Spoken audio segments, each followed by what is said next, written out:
Good afternoon students, আমি doctor উদয় হালদার, তোমাদের biology faculty এবং মেন্টার এক্সপোনেন্টে। আমরা ক্লাস 11-এর ভিডিও লেকচার সিরিজ শুরু করেছিলাম সেল চ্যাপ্টার দিয়ে। প্রথম ভিডিওতে আমি সেল থিওরি এবং প্রোক্যারিওটিক এবং ইউক্যারিওটিক সেলের ওভারভিউ দিয়েছিলাম। সেকেন্ড ভিডিওতে আমরা ডিটেলে ডিসকাশন করেছি সেল মেমব্রেন এবং ফ্লুইড মোজাইক মডেল, মানে সেল মেমব্রেনের স্ট্রাকচার। তো অলরেডি তোমরা জানো যে সেল মেমব্রেন যে কোনো সেলের একটা কম্পালসারি ফিচার এবং কিছু ক্ষেত্রে সেল ওয়াল এবং গ্লাইকোক্যালিক্সও থাকতে পারে। তো আজকের ভিডিওর বিষয়বস্তু হচ্ছে আমাদের সেল মেমব্রেনের ফাংশন। চলো দেখা যাক। তার আগে একটা জাস্ট কুইক রিক্যাপ করে দিচ্ছি। আমাদের সেল মেমব্রেন কী দিয়ে তৈরি? একটা লিপিড বাইলেয়ার আর কিছু প্রোটিনস এমবেডেড থাকে ওর মধ্যে। তোমরা সেই ফ্লুইড মোজাইক মডেল পড়েছো যে in the ocean of lipids protein float like iceberg. এ দেখো, this is the lipid bilayer, আর তার মধ্যে বিভিন্ন প্রোটিন এমবেডেড আছে। এবার দেখা যাক সেল মেমব্রেনের ফাংশনস কি। চলো,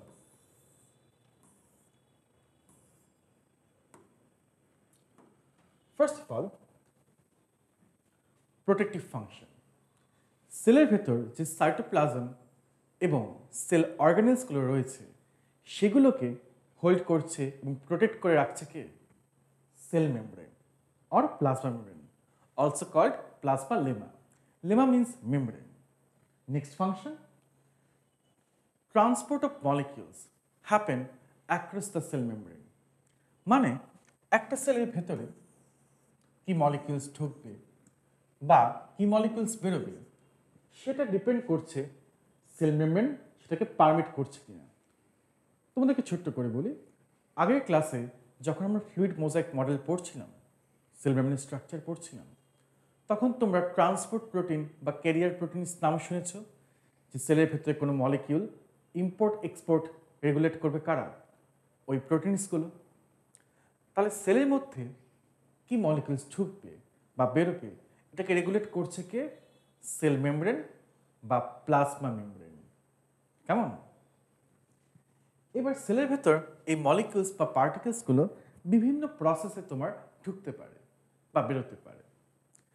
সেলুলার ট্রান্সপোর্ট প্রসেসগুলোর সম্বন্ধে আমি একটা ডিটেল ভিডিও খুব শীঘ্রই বানাবো এবং আপলোড করব।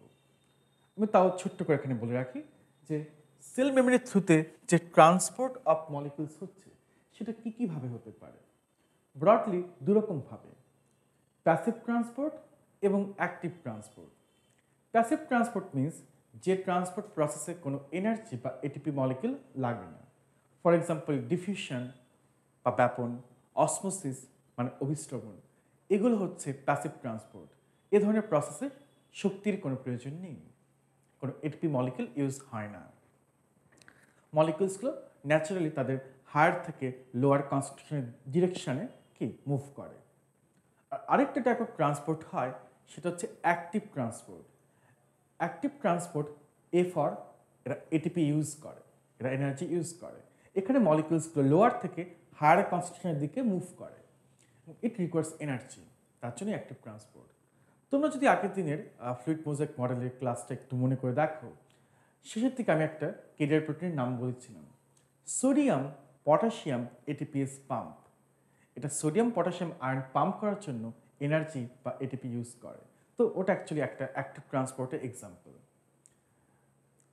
ট্রান্সপোর্ট প্রসেসের ব্যাপারে ডিটেলস অ্যাকচুয়ালি আমাদের আগের নিটে সিলেবাসে ছিল, যখন ট্রান্সপোর্টিং প্লান্টস নামে একটা চ্যাপ্টার ছিল তোমাদের প্লান্ট ফিজিওলজিতে। সেখানে various type of passive transport এবং অ্যাক্টিভ ট্রান্সপোর্ট নিয়ে একটা ডিসকাশন ছিল সিলেবাসে। কিন্তু বর্তমানে ওই চ্যাপ্টারটা বাদ গেছে। কিন্তু সেল মেমব্রেনের কনটেক্সটে এনসিইআরটিতে এই সম্বন্ধে ব্রিফলি লেখা আছে। তো আমরা ওই জিনিসটাকে ইলাবোরেটলি এবং ক্লিয়ারলি পড়ব ওই ভিডিওটাতে। তো আপাতত আমরা দেখলাম ফার্স্ট ফাংশন সেলের প্রোটেক্টিভ ফাংশন, সেকেন্ড ফাংশন হচ্ছে সেল মেমব্রেনের ট্রান্সপোর্ট অফ মলিকিউলস। তো সেলের ভেতরে বাইরে কি মলিকিউলস ঢুকবে বা বেরোবে সেই ট্রাফিকটাকে কন্ট্রোল করছে কে? Cell membrane. Number 3, cell growth. অবশ্যই সেল গ্রোথে এর রোল রয়েছে। কীরকম রোল? যে সেলের ভেতরে যত ম্যাটেরিয়াল সিনথেসিস হচ্ছে, জমছে, তত সেল মেমব্রেনটা কি এনলার্জ করছে, টু অ্যাকোমোডেট দোজ থিংস।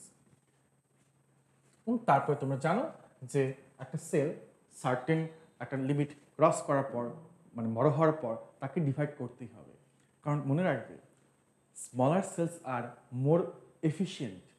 কেন? এটা আমি ডিসকাশন করবো সেল ডিভিশন চ্যাপ্টারে, যে স্মলার সেলসগুলোকে আমরা বেশি এফিশিয়েন্ট কেন বলছি। তাছাড়াও সেলসগুলো যে একসাথে হোল্ড করে আছে বা স্টিক করে আছে, সেটা জন্য কি প্রয়োজন?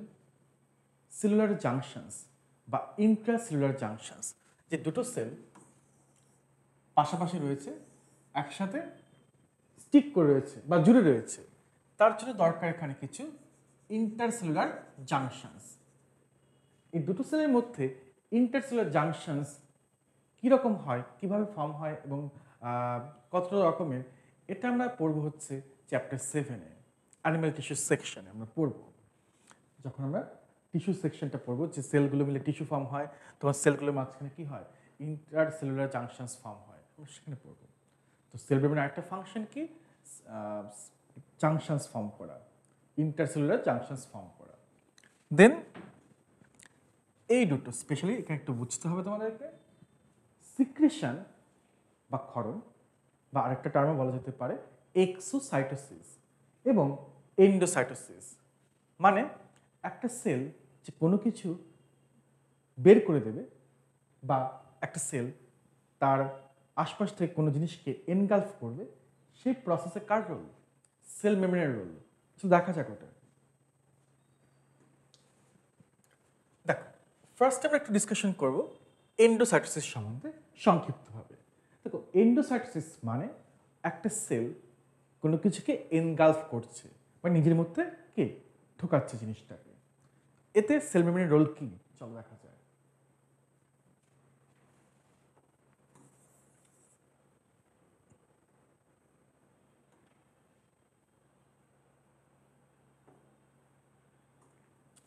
ধরা যাক এটা একটা সেল মেমব্রেনের পার্ট, বা সেলটা এতটা বড় ছিল, জাস্ট একটা সেল মেমব্রেনের একটা পার্ট দেখিয়েছি।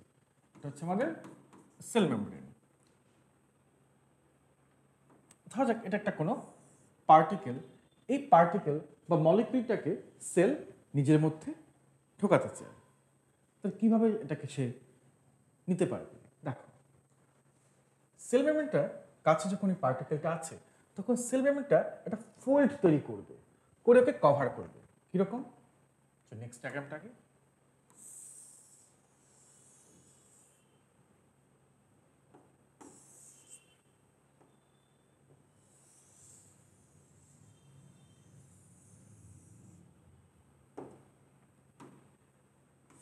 দেখছো, সেল মেমব্রেন যেন তার দুহাত বাড়িয়ে মলিকিউলটা বা পার্টিকেলটাকে কভার করছে। তারপর এই ফোল্ড দুটো কাছাকাছি এলো, এই ফোল্ড দুটো কাছাকাছি এলো। নেক্সট কি হলো?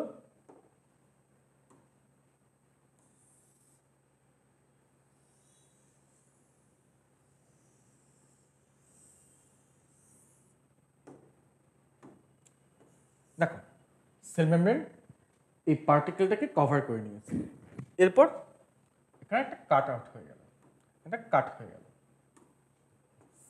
ব্যাস। দেখো, এই পার্টিকেলটা এবার সেলের মধ্যে ঢুকে গেল। খুব সিম্পল প্রসেস।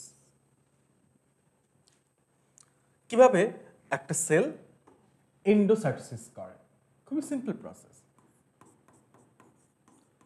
ফার্স্টে একটা সেল যে পার্টিকেলটাকে ইনটেক করতে চায়, তার চারপাশে একটা ফোল্ড ক্রিয়েট করলো, করে তাকে কভার করে নিল। করে নেওয়ার পর সেই পার্টিকেলটাকে কভার করেছে যেটুকু সেল মেমব্রেন, সেই পার্টটা কাট হয়ে এর ভেতরে ঢুকে গেল। এটাই হচ্ছে কি এন্ডোসাইটোসিস। যদি কোনো সেল কোনো সলিড পার্টিকেলকে এনগালফ করে, তাকে বলা হয় ফ্যাগোসাইটোসিস। আর যদি কোনো লিকুইড পার্টিকেলকে এনগালফ করে, সেটাকে বলা হয় pinocytosis. Very simple to remember. পিনা মানে কি? ড্রিঙ্ক। তাহলে কি পিনোসাইটোসিস? কি পিনোসাইটোসিস মানে লিকুইড মলিকুলস খাওয়াকে বলে। Very simple, easy to remember technique. তাই তো? ফ্যাগোসাইটোসিস মানে একটা সেল যখন কোনো সলিড পার্টিকেলকে কি ইনটেক করছে, আর পিনোসাইটোসিস মানে কি লিকুইড পার্টিকেল বা লিকুইড মলিকিউল ইনটেক করছে। হ্যাঁ, এখানে এই সিম্পল ট্রিকটা মনে রেখো, পরীক্ষাগুলো খুব জিজ্ঞেস করে। ফর এক্সাম্পল, পরীক্ষা জিজ্ঞেস করে cell eating is equal to phagocytosis, cell drinking is equal to pinocytosis. এই কথাটা লিখে রাখো। Cell eating is phagocytosis, cell কোনো সলিড পার্টিকেলকে ইনটেক করছে, আর সেল যদি কোনো লিকুইড পার্টিকেলকে ইনটেক করে, that is called cell drinking, which is called pinocytosis. Very simple to remember. ঠিক, একবার দেখে নাও।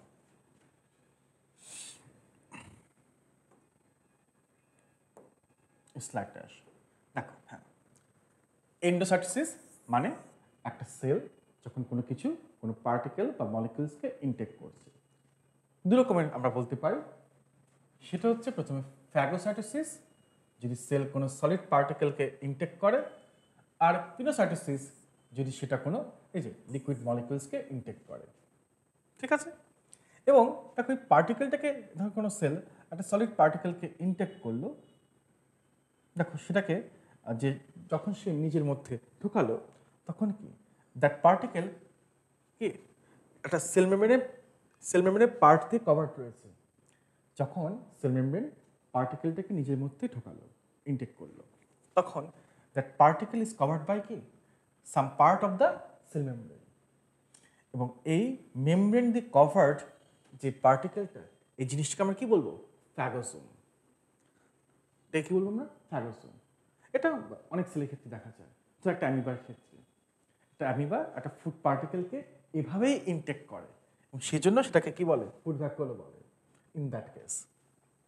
এবং ওয়ান মোর থিং, তোমরা একটা নোট ডাউন করতে পারো, একটা সেল যখন এন্ডোসাইটোসিস করে, তখন অ্যাকচুয়ালি তার সেল মেমব্রেনের লেংথ কমে।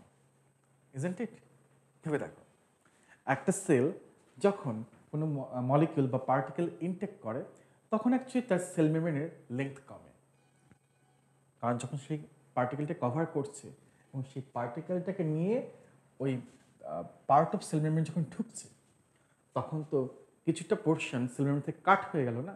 দ্যাটস ওয়াই কি এন্ডোসাইটোসিস করলে সেল মেমব্রেনের লেংথ কমে। হ্যাঁ, তাহলে বলবো স্যার, তাহলে তো সেলের মেমব্রেন লেংথটা রেগুলারলি এরকম কমতে থাকবে, তাহলে কি হবে? হ্যাঁ, আবার সেল মেমব্রেন ফর্মেশনও হয়, লিপিড বাইলিয়ার এক্সট্রা অ্যাডও হবে, বা যখন সেল যখন এক্সোসাইটোসিস করে তখন অ্যাকচুয়ালি লেংথ বাড়বে। Will see that. আচ্ছা, এই ফ্যাগোসাইটোসিস আর পিনোসাইটোসিস হচ্ছে তাহলে দুই রকমের endocytosis, depending on cell solid particle intake করছে নাকি লিকুইড পার্টিকেল ইনটেক করছে। রাইট? আরও এক ধরনের এন্ডোসাইটোসিস হয়, এটা স্পেশাল এক টাইপের, এটাকে বলে রিসেপ্টার মিডিয়েটেড এন্ডোসাইটোসিস।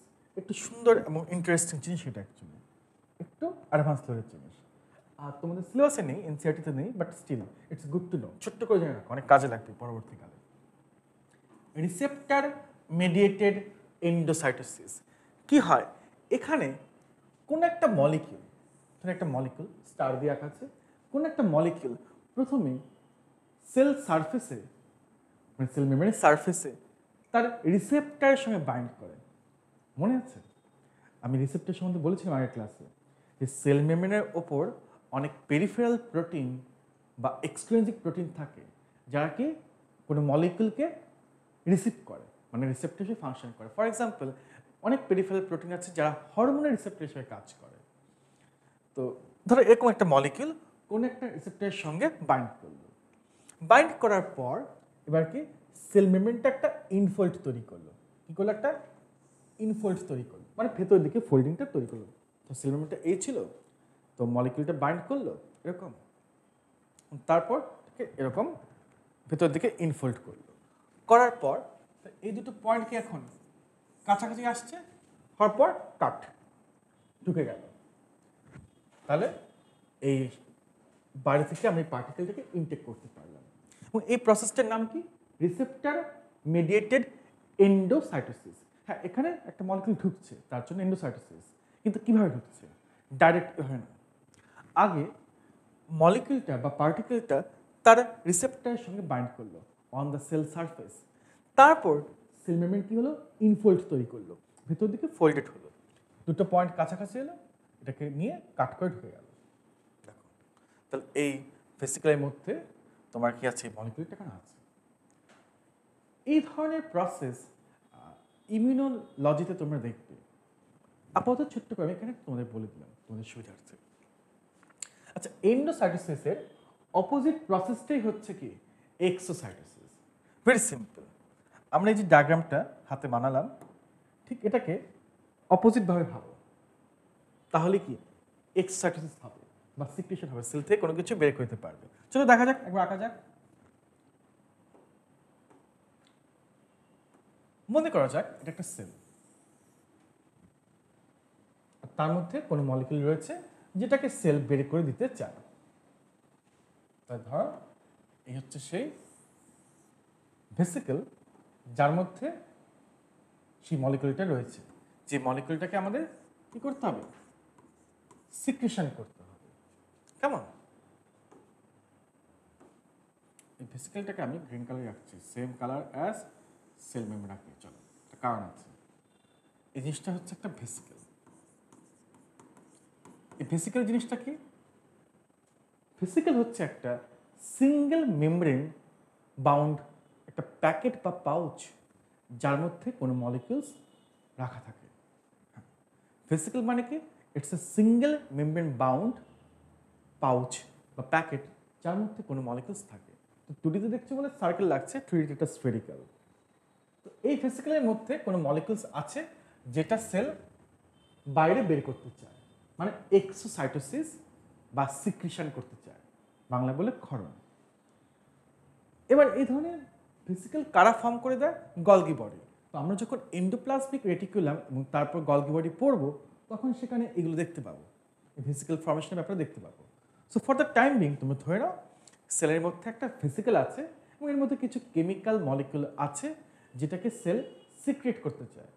তো কিভাবে করবে? প্রথমে এই ভেসিকলটা সেল মেমব্রেনের গায়ে ডক করবে, মানে সেল মেমব্রেনের পাড়ে এসে ভিড়বে। যেভাবে একটা তোমার নৌকা বা স্টিমার ডক করে নদীর পাড়ে, ঠিক সেভাবে। তাহলে ভেসিকলটা কোথায় ডক করলো? কি? At the cell membrane. আমি এই পার্টটা কাট করে দেখাচ্ছি তোমাদের।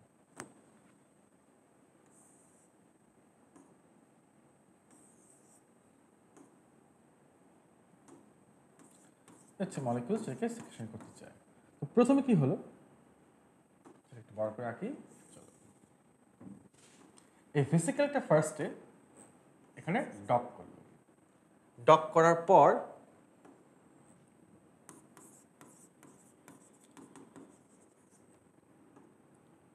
ভেসিকলের মেমব্রেনটা এবং আমাদের প্লাজমা মেমব্রেন বা সেল মেমব্রেন ফিউজ হলো, একসাথে যুক্ত হলো।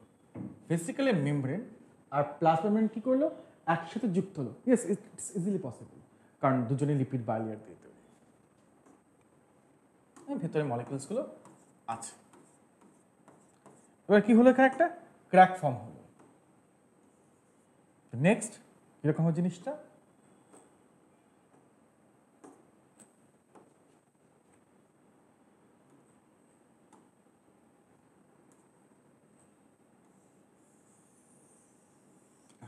দেখো, এই ভেসিকলের মুখটা ওপেন আপ হয়ে গেল এবং ভেতরে যে মলিকিউলসগুলো ছিল সেই মলিকিউলসগুলো কি হলো? বাইরে বেরিয়ে গেল।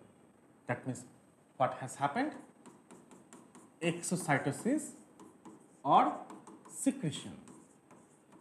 Exocytosis or secretion. কেমন? ভেতরে যে কন্টেন্ট ছিল ভেসিকলটার মধ্যে সেগুলো বেরিয়ে গেল। রাইট? এবং ওয়ান মোর থিং এখানে তোমরা নোট করো যে আমি বলেছিলাম একটু আগে যে এন্ডোসাইটোসিস করার সময় সেল মেমব্রেনের লেন্থ কমে, কারণ সেল মেমব্রেনের কিছুটা পার্ট কাট হয়ে ওই মলিকিউলটাকে নিয়ে ভেতরে ঢুকে যাচ্ছিল। ওটাকে আমরা কি বলি? ভেসিকল টাইপের জিনিস। এখানে যখন এক্সোসাইটোসিস হচ্ছে which is a reverse process of endocytosis, তখন দেখো ভেসিকেলের মেমব্রেনটা এখন কি হয়ে গেছে, it has become a part of the কি আওয়ার প্লাজমা মেমব্রেন আর সেল মেমব্রেন। তার জন্য সেল মেমব্রেনের লেন্থ বাড়লো। এন্ডোসাইটোসিস করলে কি সেল মেমব্রেন লেন্থ কমে, আর এক্সোসাইটোসিস করার সময় কি লেন্থ বাড়ে। দুই মিলে ব্যালেন্স থাকে তো ঠিকই আছে, সেল মেমব্রেন নন লেন্থে কোনো ইস্যু নেই।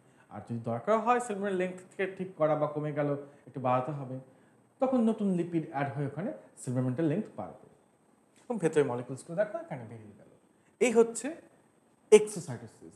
তাহলে এন্ডোসাইটোসিস এবং এক্সোসাইটোসিস অর্থাৎ কোনো কিছুকে ইনটেক করা বা কোনো কিছুকে কি এক্সপেল করা, বের করে দেওয়া, এই ফাংশন দুটো সেল কার থ্রুতে করে, with the help of sell membrane or plasma membrane. তো সেল মেমব্রেনটা খুবই গুরুত্বপূর্ণ ফাংশন। তাহলে ইন আ নাটশেল কি কি ফাংশন আমরা দেখলাম?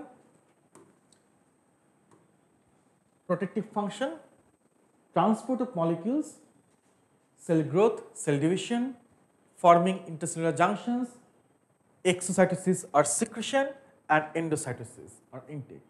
এই প্রসেসগুলোতে কার রোল রয়েছে? সেল মেমব্রেন বা প্লাজমা মেমব্রেনের রোল রয়েছে। তো খুবই ইম্পর্টেন্ট ফাংশন, তুমি এটা মাথায় রেখো।